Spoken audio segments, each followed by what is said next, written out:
একটা হলো, একজন হলো তরিকতের যিনি প্রতিষ্ঠাতা, মুজাদ্দিদিয়া তরিকা, মুজাদ্দিদিয়া তরিকার যিনি প্রতিষ্ঠাতা, আমাদের মহান মুর্শিদের দাদা। সুবহানাল্লাহ বলতেন না? আমাদের মহান মুর্শিদের দাদা মুজাদ্দিদে আলফে সানি শেখ আহমদ সের হিন্দি, নাম হলো কি আহমদ, রাসূল পাকের নামের সাথে নাম, যার নাম হলো আহমদ। তো শেখ আহমদ সের হিন্দি মুজাদ্দিদে আলফে সানি, তারই বংশধর, 10তম বংশধর। সুবহানাল্লাহ। কত? 10তম না, উনি হলেন নবম বংশধর আমার মুর্শিদ। আমি গুনাগার হলাম 10ম বংশধর, হুজুর কেবলা হলেন নবম বংশধর। সেই মুজাদ্দিদে আলফে সানি রাদিয়াল্লাহু তাআলা আনহু, যার মুজাদ্দিদিয়তের প্রভাব 2000 বছর পর্যন্ত চলবে। মুজাদ্দিদে আলফে সানি, সে মুজাদ্দিদে আলফে সানি ওই ব্যক্তি,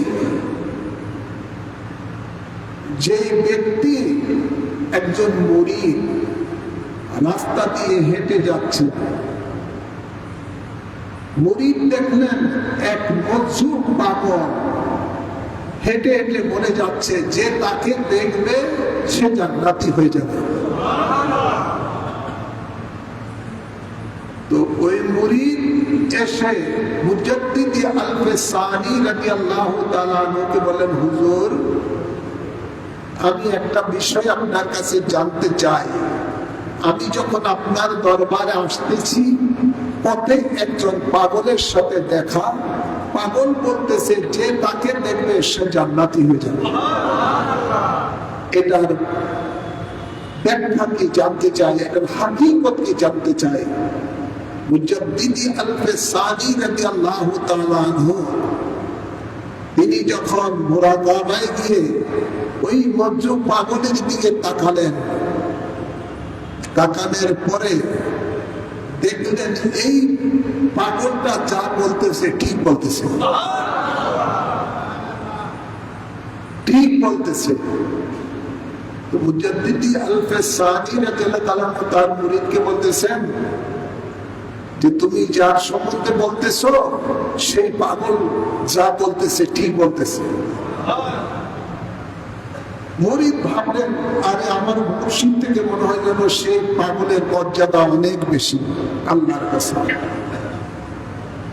মুর্শিদ ওই মুর্শিদ, যে মুর্শিদ তার মুরিদের মনের হালত কি, মুরিদ কি ভাবতেছে সেটাও জানেন।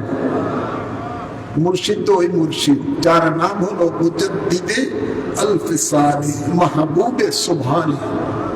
সুবহানাল্লাহ বলেন না? আল্লাহর মাহবুব যিনি। মুজাদ্দিদে আলফে সানি বলতেছেন, এ আমার মুরিদ শোনো,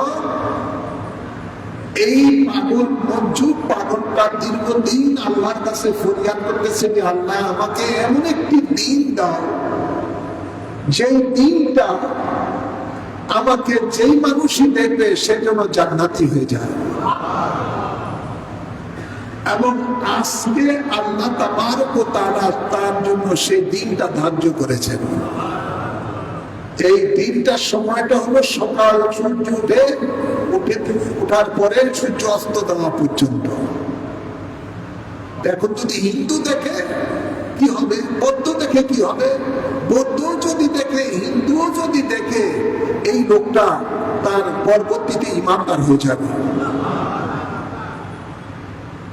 তো মুজাদ্দিদে আলফে সানি রাদিয়াল্লাহু তাআলা বলতেছেন যে এই মনসুব ব্যক্তিটাকে আল্লাহ আজকের এই দিনটা দিয়েছেন, যেহেতু আল্লাহ তাবারক ওয়া তাআলা বলেন ওয়া ইনসানানি ফাউতিয়ান্নাহু, আমার বন্ধুরা বন্ধুরা যখন আমার কাছে কিছু চায় আমি সেটা দিয়ে দিই।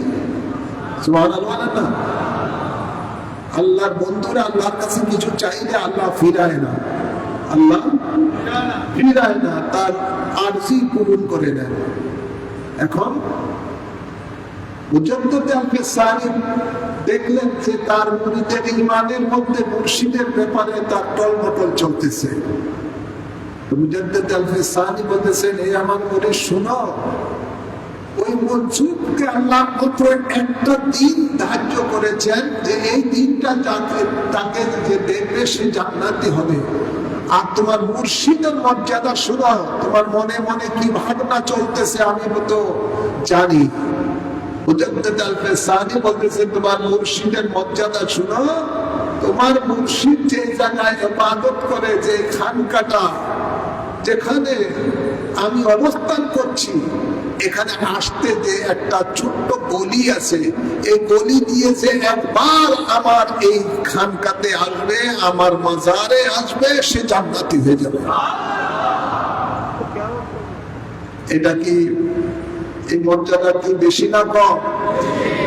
এবং এই সিলসিলাটা চলতে থাকবে যতদিন রওজা মুবারক সেখানে আছে, যেহেতু আল্লাহর ওলি সেখানে শুয়ে আছে।